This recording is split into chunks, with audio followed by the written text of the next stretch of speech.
খামারের এক কোণে ছিল ছোট্ট গরু ছোট্টা। সে দেখতে ছোট হলেও দুষ্টুমিতে ছিল সবার চেয়ে এগিয়ে। একদিন খামারের মালিক বড় এক বালতিতে গরুর দুধ রেখে বাইরে গেলেন। ছোট্টা দূর থেকে দুধ দেখে লোভ সামলাতে পারল না।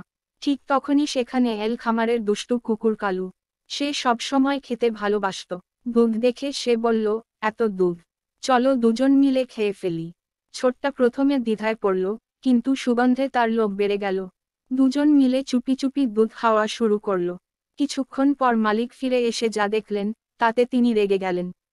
তোমরা আমার দুধ খেয়ে ফেললে, বলে তিনি ছোট্টা ও কালুকে বকা দিলেন।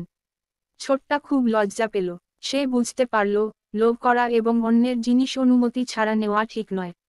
এরপর থেকে ছোট্টা আর কখনো এমন ভুল করেনি। কিন্তু কালু, সে দুষ্টুমি ছাড়তে পারেনি, তবে ছোট্টাকে আর কখনো প্রলুব্ধ করতে পারেনি। শিক্ষা: লোভ করা খারাপ অভ্যাস, আর অন্যের জিনিস চুরি করা উচিত নয়। সততা ও আত্মসংযম ভালো চরিত্র গঠনে সাহায্য করে।